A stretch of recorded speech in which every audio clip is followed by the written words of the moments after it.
అందరికీ నమస్కారం. SBI talks channel స్వాగతం. మనం ధర్మా సార్తో మాట్లాడబోతున్నాం. ధర్మా సార్ గురించి గతంలో కూడా వీడియోస్ ఉన్నాయి. ధర్మా సారు అటు జేఈ మెయిన్, అడ్వాన్స్ సివిల్స్ మూడింటిలో సక్సెస్ అయినటువంటి వ్యక్తి. ఐఐటి ధన్బాద్లో ఎలక్ట్రికల్ ఇంజనీరింగ్ చేశారు.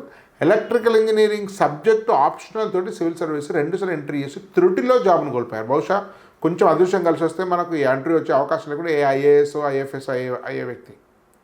సో కాబట్టి సార్ ప్రత్యేకంగా నాకు తెలిసిన విషయం ఏంటంటే మోడలేస్లో స్టూడెంట్స్కి ఎప్పుడు కూడా చెప్తుంటారంట, నేను సివిల్ సర్వీసెస్కి అవలంబించి సివిల్ రిటర్న్లో పాస్ అయ్యారు 2 సార్లు. సో నేను సివిల్ సర్వీసెస్కి అవలంబించినటువంటి వ్యూహము స్ట్రాటజీ మీకు ఇస్తాను, అది మీరు జేఈ మెయిన్లో వాడండి అని ఒక ప్రత్యేకమైనటువంటి వ్యూహము బోధిస్తారు టీచర్స్కు. ఇప్పుడు సార్ బోధించేటువంటి ఈ జేఈ మెయిన్ యొక్క ప్రత్యేక వ్యూహం తెలుసుకుందాం. మన వ్యూవర్స్కి అందరికి కూడా పనిచేస్తుంది. చివరి వరకు చూడండి మిత్రులారా, చాలా చాలా ముఖ్యమైన వీడియోస్ వస్తున్నాయి. మీరు లైక్ చేయట్లేదు, చాలామంది లైక్ చేస్తే వీడియో ఎక్కువ మంది రీచ్ అవుతుంది. కొత్త వాళ్ళు సబ్స్క్రైబ్ చేయట్లేదు. కాబట్టి ఎస్బీఐ టాక్స్ ప్రతిష్టానం అందించేటువంటి కంటెంట్ బహుశా మీరు తెలుగులో ఏ యూట్యూబ్ ఛానల్ కూడా లేదు, బహుశా హిందీ ఇంగ్లీష్ కూడా చాలా అరుదుగా ఉంటుంది. కాబట్టి ఈ ఛానల్ గురించి చాలామందికి తెలియజేయండి. సార్ నమస్తే. సార్ నమస్తే. సార్ ఏం చెప్పండి, నేను మన ఆఫ్ ద రికార్డ్ మీరు అన్నారు సివిల్ సర్వీస్ నేను అవలంబించి సక్సెస్ఫుల్గా సాధించినటువంటి స్ట్రాటజీని జేఈ మెయిన్కి స్టూడెంట్స్ చెప్పాను. ఏంటి అసలు అది? సార్ అదే నార్మల్గా సార్ నేను 3 హెడ్స్ కింద డివైడ్ చేశాను. నార్మల్గా అంటే టాపిక్స్ ఫస్ట్ అంటే లైక్ అంటే ఏం చదవాలి లైక్ అనేది ముందు నార్మల్గా డిసైడ్ చేద్దాం. లైక్ ఇప్పుడు సపోజ్ నేను మ్యాథమెటిక్స్ వచ్చేసరికి స్టూడెంట్స్కి ఏం చెప్తానంటే, ఇప్పుడు మీరు రివిజన్ అయిపోయింది, లైక్ మొత్తం టాపిక్స్ అన్నీ చేశారు. సో ఇప్పుడు మీరు ఓన్ సెల్ఫ్ అనాలిసిస్ చేసుకోండి. లైక్ టాపిక్స్ని 3 హెడ్స్ కింద డివైడ్ చేయండి. ఒకటి లైక్ మీకు అన్ని కరెక్ట్గా వచ్చు, లైక్ ప్రాబ్లం లేదు, 99% ఆఫ్ ద క్వశ్చన్స్ మీరు చేయగలుగుతున్నారు, ఆ టాపిక్స్ మీకు స్ట్రాంగ్ హోల్డ్ అనుకున్నవి ఒక పక్కన. ఇంకొకటి కొన్ని ఏంటంటే కొన్ని ఒక 50% చేయగలుగుతున్నారు ఉన్నవన్నీ ఒక పక్కన. ఏ కేటగిరీ. బి కేటగిరీ ఏంటంటే మీడియం టైప్, ఒక 50% ఆఫ్ ద క్వశ్చన్స్ చేయగలుగుతున్నారు ఆ టాపిక్, బట్ ఇంకో 50% బి కేటగిరీ. ఇంకా సి కేటగిరీ ఏంటంటే ఈ అసలు ఏ టాపిక్ నాకు రాదు, ఆ టాపిక్ కొంచెం చాలా వీక్ ఉన్నాను. సో ఇప్పుడు అప్రాక్సిమేట్గా ఒక 30 టాపిక్స్ తీసుకుంటే ఒక ఆబ్వియస్లీ ప్రతి ఒక్కరికి ఒక 10 స్ట్రాంగ్ ఏరియాస్ ఉంటాయి, ఒక 10 మీడియం వీక్ ఏరియాస్ ఉన్నాయనుకోండి, ఒక 10 వీక్ ఏరియాస్ ఉన్నాయనుకోండి. ఇంకొకటి ఏం చెప్తానంటే నార్మల్గా ఏ టాపిక్ని వదలొద్దని చెప్తాం, ఎందుకంటే బేసిక్స్ అవసరం పడుతుంది. కొన్నిసార్లు ఏంటంటే సార్ ఇప్పుడు మామూలుగా మనకి మనం బాగా ప్రిపేర్ అయ్యామనుకున్న టాపిక్ నుంచి టఫ్ లెవెల్ క్వశ్చన్స్ రావచ్చు, మనం వదిలేసిన టాపిక్ నుంచి ఈజీ లెవెల్ క్వశ్చన్స్ రావచ్చు, అప్పుడు స్టూడెంట్ మిస్ అవుతారు. సో అందుకే అని చెప్తామంటే అన్ని టాపిక్స్ చేయమని చెప్తాము. కాబట్టి ఇప్పుడు బి కేటగిరీ టైప్ ఆఫ్ టాపిక్స్కి అంటే ఇప్పుడు A category you are strong, no problem. So grand టెస్ట్లు రాస్తున్నప్పుడు మీకు తెలిసిపోతూ ఉంటుంది, లైక్ ఓకే చేయగలుగుతున్నాం అనేది. ఇప్పుడు బి టైప్ ఆఫ్ టాపిక్స్కి ఏం చెప్తానంటే, దాని మీద కొంచెం ఇంప్రూవ్మెంట్ చేసి ఫస్ట్ సి టాపిక్ని టచ్ చేయొద్దు, బి టాపిక్ని ఇంప్రూవ్ చేసి దాన్ని మీ స్ట్రాంగ్ హోల్డ్ కింద తెచ్చుకోండి, ఏ కేటగిరీలో తీసుకురండి. సో ఇప్పుడు అట్లీస్ట్ అయిపోయింది, సో మీ స్ట్రాంగ్ జోన్ పెరిగింది. ఇప్పుడు సి కేటగిరీ టైప్ ఆఫ్ టాపిక్స్కి ఏం చెప్తామంటే, మీరు దాన్ని కంప్లీట్గా స్ట్రాంగ్ చేయలేకపోయినా అట్లీస్ట్ 50% ఆఫ్ ద క్వశ్చన్స్ చేయగలిగేలాగా బి కేటగిరీలోకి తీసుకురండి. సో అట్లీస్ట్ ఇది మీ టైం బట్టి అది స్ట్రాంగ్ జోన్ తీసుకురాగలిగితే మంచిదే, at least B category level of type of దీనికైనా తీసుకురండి. సో ఇది సార్ నార్మల్గా అయితే టాపిక్స్ని మీరు అలా చేయండి అని, అంటే సిలబస్ అనలైజ్ చేయండి, ఎందుకంటే ఫస్ట్ ఏ ఎగ్జామ్కైనా సిలబస్ కంపల్సరీగా ఇంపార్టెంట్. సో ఏది ఎంతవరకు చేయగలి మనం దాని మీద రీసెర్చ్ చేయాల్సిన అవసరం లేదు, పిహెచ్డీ చేయాల్సిన అవసరం లేదు. సిలబస్ ఎంతవరకు ఉందో అంతవరకు స్ట్రిక్ట్ అయితే చాలు, టార్గెట్ ఓరియంటెడ్ అయితే చాలు. ఇప్పుడు మనకి ఫర్ ఎగ్జాంపుల్ ఏదైనా ఒక టాపిక్ తీసుకుంటే ఆ సిలబస్ లేకపోయినా అనవసరంగా దాని మీద పిహెచ్డీ చేసి టైం వేస్ట్ అనమాట. సో మనకి just we're here to clear the exam, that's it. So అందుకు ఎగ్జాక్ట్గా టార్గెట్ ఏదైతే ఉందో ఆ సిలబస్ మాత్రమే రిస్ట్రిక్ట్ అవ్వండి, ఎక్కువ చేయాల్సిన అవసరం లేదు. సిలబస్ మాత్రం 100% కంప్లీట్ చేసేలా చూసుకోవాలి, అది సార్. సో ఇప్పుడు ఇది అంటే ఏమి ఇది అన్నది. సో ఇప్పుడు ఎలా చేయాలి? సో ఇది యాక్చువల్గా ప్రాబ్లం ఏంటంటే స్టూడెంట్స్కి కన్సిస్టెన్సీ ప్రాబ్లం ఉంటుంది. అంటే ఫర్ ఎగ్జాంపుల్ ఒకరోజు బాగా మోటివేట్ అయిపోయి ఒక 10 గంటలు ఎట్ ఏ టైం స్ట్రెచ్ చదువుతూ ఉంటారు. అలాగే ఒక 1 వీక్ చేశాక ఇంకా ఎనర్జీ లెవెల్స్ డౌన్ అవుతాయి. నెక్స్ట్ రోజు ఒక 2 డేసే చేస్తారు. నెక్స్ట్ రోజు బర్త్డే పార్టీయో మ్యారేజ్ ఫంక్షన్ అని మళ్ళీ వెళ్ళిపోతారు, మళ్ళీ ఏం చేయరు. నెక్స్ట్ రోజు బర్త్డే పార్టీకి వెళ్ళి వచ్చారు, మళ్ళీ అంత ఎఫర్ట్ పెట్టలేరు, సో రిలాక్స్ అవుతారు. సో ఇలా ఉండడం ఎప్పటికైనా అంటే ఇప్పుడు నార్మల్గా సార్ ఒక ఎగ్జాంపుల్ చెప్తాను. మనకు ఒక టాస్క్ ఇచ్చారు, ఒక హిల్ మీద ఒక ఫ్లాగ్ రైజ్ చేయాలి. సో దానికి ఒక హిల్ ఉందంతే, సో దానికి మనం ల్యాడర్ మనమే బిల్డ్ చేసుకోవాలి. సో కొంత వర్క్ చేసి బిల్డ్ చేసుకుంటూ ఉన్నారు లైక్ పైకి వెళ్ళడానికి. సో ఇప్పుడు ఏమైందంటే సడన్గా ఒకరోజు మీరు చేయలేదు, అక్కడ డాట్స్, మళ్ళీ నెక్స్ట్ రో చేయలేదు డాట్స్, అలా అలా అలా కొన్ని రోజులు మళ్ళీ చేశారు. మళ్ళీ లాస్ట్కి వచ్చేసరికి చాలా ఎక్కువ సిలబస్ ఉండిపోయింది. అప్పుడు 20 hours 18 hours కష్టపడుతూ ఉంటారు పాపం స్టూడెంట్స్. వాళ్ళు చూసి జాలేస్తుంది, అరే ఎంత కష్టపడుతున్నారు అని. కానీ యాక్చువల్గా మీ చైన్ వీక్ ఉండడం వల్ల మీరు టార్గెట్ రీచ్ అవ్వలేరు, పడిపోతారు. సో నేనేం చెప్తానంటే ఒక్కరోజు 18 hours చదివాల్సిన అవసరం లేదు.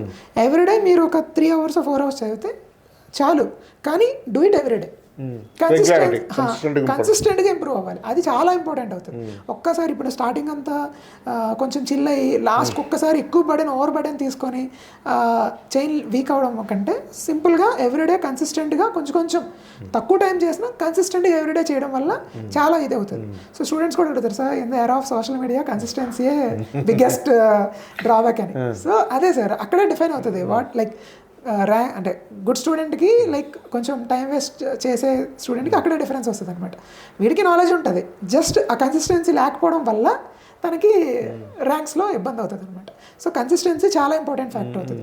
సో ఫస్ట్ అంటే లైక్ ఏ ఎగ్జామ్ ప్రిపరేషన్ అయినా సిలబస్తో పాటు లైక్ సిలబస్ ఫస్ట్ చూడాలి. సిలబస్ అనేది రిస్ట్రిక్ట్ టు సిలబస్. సెకండ్ ఏంటంటే కన్సిస్టెన్సీ ఉండాలి. సో థర్డ్ ఏంటంటే like this is I think I feel real strategy. నార్మల్గా ఏంటంటే ఫస్ట్ ప్రతి టాపిక్ అండర్స్టాండింగ్ ఉండాలి. అండర్స్టాండింగ్ తర్వాత ప్రతి టాపిక్ రన్నింగ్ నోట్స్ రాసుకున్న తర్వాత మీరు ఓన్గా సినాప్సిస్ ప్రిపేర్ చేసుకోండి.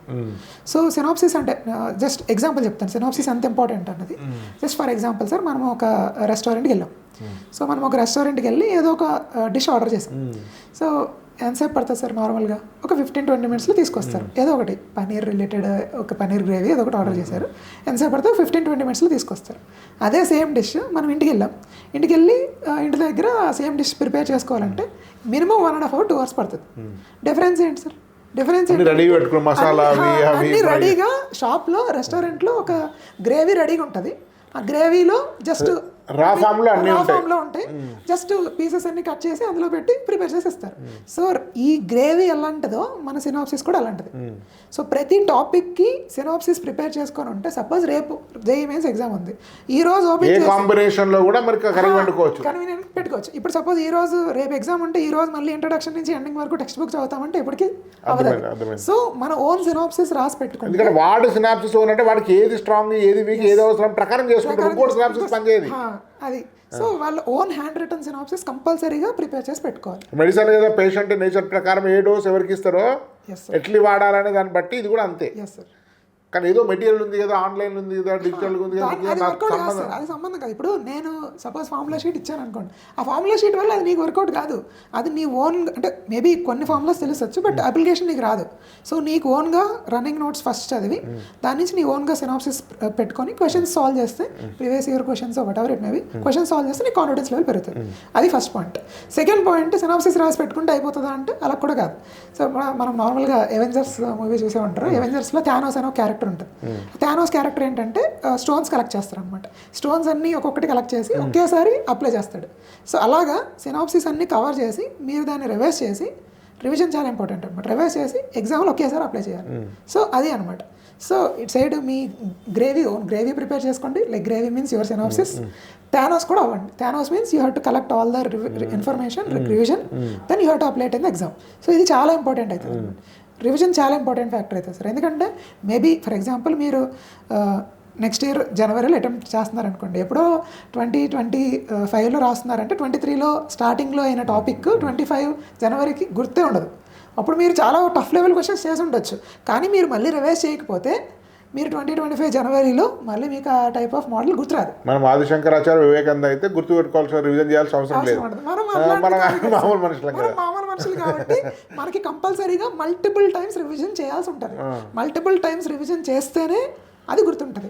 యాక్చువల్గా మీకు అనిపించవచ్చు, యాక్చువల్గా ఏంటంటే ఆ టాపిక్ అవుతుంది సార్. ఇప్పుడు ఫర్ ఎగ్జాంపుల్ ఏదో ఒక టాపిక్ అవుతుంది అనుకోండి, సర్కిల్సే తీసుకోండి. సర్కిల్స్ టాపిక్ అప్పుడు ప్రీవియస్ ఇయర్ క్వశ్చన్స్ ఓపెన్ చేస్తే మీకు అన్ని ఈజీగా వచ్చేస్తూ ఉంటాయి. అరే ఎంత ఈజీ లెవెల్ క్వశ్చన్స్ ఇచ్చారు ఏంటి అనిపించవచ్చు. కానీ మీకు ఎగ్జామ్లో ఎప్పుడో చదివిన సర్కిల్స్ ఎగ్జామ్లో ఆ ఐడియా రావడం చాలా ఇంపార్టెంట్ అవుతుంది. సో అది మీరు మల్టిపుల్ టైమ్స్ రివిజన్ చేస్తే మీకు ఇమీడియట్గా ఐడియా వస్తుంది. హార్డ్ వర్క్, రివిజన్, కాన్స్టెంట్ చేయడం చాలా చాలా. మీరు ఎంత ఇంటెలిజెన్స్ అయినా, మీరు ఎంత తోపు అయినా కంపల్సరీగా రివిజన్ చేయాల్సిందే. నాకు అన్ని వచ్చేస్తాను నడవదు. ఇంటెలిజెంట్ అయినా యావరేజ్ అయినా బిలో యావరేజ్ చాలా సీరియస్ రివిజన్ కంపల్సరీగా చేయాల్సి ఉంటుంది. రివిజన్ లేకపోతే తనకి ఎంత ఇదైనా మేబీ ఆ టాపిక్ అప్పుడు ఆ క్వశ్చన్లు చేయగలరు, ఫైనల్ గ్రాండ్ టెస్ట్కి వచ్చేసరికి లేదా ఫైనల్ ఎగ్జామ్కి వచ్చేసరికి తన పర్ఫార్మెన్స్ రాదు. మళ్ళీ ఇండివిజువల్గా టాపిక్ వైజ్ ఇవ్వండి ఆ క్వశ్చన్ చేస్తారు, ఎందుకంటే ఆ టాపిక్ అవుతున్నప్పుడు ఆ క్వశ్చన్ చేయడం చాలా ఈజీ సార్. అదే ఆ మైండ్ అంతా అదే మైండ్ స్పేస్ అంతా దానిలో ఉంటుంది. ఇప్పుడు 100 రకాల చాప్టర్స్ వచ్చిన తర్వాత చేయడం అనే దానికి కోల్పోతుంది అనమాట. అది సో అది ఒకటి. ఇంకొకటి ఏంటంటే ఎగ్జామినర్ మీ నుంచి ఏం ఎక్స్పెక్ట్ చేస్తున్నారు అనేది మీకు తెలుసుకోవాలి. అది చాలా ఇంపార్టెంట్ అవుతుంది. ఎందుకంటే సార్ నేను జస్ట్ ఒక ఎగ్జాంపుల్ చెప్పాను. సో ఫర్ ఎగ్జాంపుల్ మీరు సివిల్ సర్వీసెస్ యాస్పిరెంట్ అనుకోండి. సో మీ దగ్గర నుంచి ఎగ్జామినర్ ఏం చూస్తున్నారు. సో ఫర్ ఎగ్జాంపుల్ మీరు ఐఏఎస్ అయ్యారు. ఐఏఎస్ అయిన తర్వాత ఇన్ ఏ డే లైక్ ఆఫీస్లో ఒక రోజు తన వర్కింగ్ ఎలా ఉంటుందంటే సడన్గా ఒక ఫోన్ కాల్ వస్తుంది, అక్కడ హాస్పిటల్ బిల్డింగ్ కూలిపోయింది అంటారు. మీరు అక్కడికి వెళ్తారు, సడన్గా ఒక ఫోన్ కాల్ వస్తుంది, ఎగ్జామినేషన్ పేపర్ లీక్ అయింది అంటారు. సడన్గా ఇంకో ఫోన్ కాల్ వస్తుంది, ఇది చేయండి అని. సో ఇన్ని డైవర్స్ ఫీల్డ్స్లో తను ఎలాగా అంటే ఎగ్జామినేషన్ కూడా అదే చూస్తున్నారు అని. సో ఇప్పుడు నార్మల్గా ఐఏఎస్ పనిచేయడానికి సక్సెస్ఫుల్గా సివిల్ సర్వెంట్ కాబట్టి ఏ లక్షణాలు అవసరమో ఆ లక్షణాలు టెస్ట్ చేస్తాను. ఇప్పుడు అదే ఇప్పుడు సేమ్ జేఈ మీన్స్ టెక్నోక్రాట్ అవుతాడు. సో ఇప్పుడు నీకు నార్మల్ ఇంజనీరింగ్కి వెళ్ళిన తర్వాత నీ మైండ్ సెట్ ఇప్పుడు ఫర్ ఎగ్జాంపుల్ మీరు ఐఐటీలో జాయిన్ అయ్యారు అంటే వాళ్ళు ఏం టెస్ట్ చేయాలనుకుంటున్నారు. అక్కడికి వెళ్ళిన తర్వాత మీకు ఈ type of skills pre defined ఉండాలి అన్న ఫీల్ అవుతారు కాబట్టి అదే టైప్ ఆఫ్ పేపర్ దీంట్లో వస్తుంది. అంటే ఇప్పుడు నార్మల్గా సార్ సో టెక్నోక్రాట్ కావాల్సిన problem solving, critical thinking, logical ability, aptitude అది క్వశ్చన్ అవన్నీ టెస్ట్ చేస్తున్నారు. ఎందుకంటే తను ఇంత level of critical thinking, reasoning civil service అవసరం లేదు. కాంప్రహెన్సివ్ ఎబిలిటీ ఎక్కువ అవసరం దానికి. అది డిఫరెన్స్, ఎగ్జామినేషన్ ప్యాటర్న్ డిఫరెన్స్. అది అర్థం చేసుకోవాలి. కానీ చాలా రేర్ అంటే మీలాంటి వాళ్ళకు ఎగ్జామినర్ ఏం సెట్ చేస్తారు అనేది తెలుసు. మీరు ఎన్నో ఇంటర్వ్యూ సివిల్ సర్వీస్ ఎన్నిసార్లు రాశారు కాబట్టి. నార్మల్ ఫ్యాకల్టీకి అది ఏం టెస్ట్ చేసిన విషయం పాయింట్ ఆఫ్ వ్యూ లేకుండానే చెప్తానే అనుకుంటారు. I don't know exactly. అలాగేం లేదు సార్. ప్రతి ఒక్కరికి ఇప్పుడు యాక్చువల్గా ఐఐటియన్స్ ఎందుకు నార్మల్గా ఇన్స్టిట్యూట్స్ తీసుకుంటున్నాయంటే ఐఐటిఎన్ అనే అతను జర్నీలో తనకి examination structure, examination pattern, everything తనకి ఐడియా ఉంది, తెలుసు. ప్లస్ ఐఐటిలో కూడా ఏ క్వాలిటీస్ అవసరం పడేనే తెలుసు, ఏ టైప్ ఆఫ్ స్ట్రగుల్స్ ఉంటాయి స్టూడెంట్ లైఫ్ లో కూడా తనకి తెలుసు అనమాట. సో అందుకు ఐఐటిఎన్స్ అంటే ఎక్కువ ప్రిఫర్ చేస్తున్నారు, ఎక్కువ నార్మల్గా ప్రిఫర్ చేస్తున్నారు అంతే. అది సార్. సో అది సార్ నార్మల్గా like paper strategy. Even students తనకు అర్థమైతే ఈ స్ట్రాటజీ ఒక జేఈ మెయిన్కే కాదు దేనికైనా పనిచేస్తారు. మెయిన్, అడ్వాన్స్, గేట్, నీట్, ఏ ఎగ్జామ్ కానీ మీరు ఎగ్జాంపుల్ తీసుకున్నారు తప్ప దేనికైనా స్ట్రాటజీ ఒకటే. సివిల్ సర్వీస్ కైనా స్ట్రాటజీ ఒకటే. తన ఎగ్జామినర్ ఏం అడుగుతున్నారు అన్నది తను ప్రెడిక్ట్ చేయగలిగితే, క్వశ్చన్ ప్రెడిక్ట్ చేయలేకపోవచ్చు, బట్ వాళ్ళకి కావాల్సింది ఏంటంటే మనం దానికి ప్రిపరేషన్ అంటుంటాం కదా, అది డెవలప్ చేసుకోవాలన్నమాట అంతే. గ్రేట్ ఇంటర్వ్యూ అండి, చాలా చాలా గ్రేట్, చాలా చాలా మంచి విషయాలు చెప్పారు, చాలా హెల్ప్ అయ్యేది. మిత్రులు అందరూ కూడా వీడియోని షేర్ చేయండి. మీరు ఎవరు లైక్ చేయడం ఎప్పుడు అడగాను. లైక్ చేయడం వల్ల లాభం ఏంటంటే అది ఎక్కువ మందికి అల్గారిథంలో చూపిస్తుంది, ఎక్కువ మందికి మీరు మెయిల్ చేసి అవుతారు. అంటే మీరు సమాజ సేవ చేయడం అంటే ఒక మంచి వీడియోని లైక్ చేస్తారు, చాలామంది రీచ్ చేసిన వాళ్ళు అవుతారు. కాబట్టి అందరూ కూడా లైక్ చేయండి, ఛానల్కు తెలియజేయండి. చాలా రేర్ కంటే ఎంతో శ్రమ కోర్చి చేస్తున్నటువంటి వీడియోస్. కాబట్టి మీ మిత్రులు కూడా తప్పనిసరి చేయండి. ధన్యవాద్. భారత్ మాతాకి జై.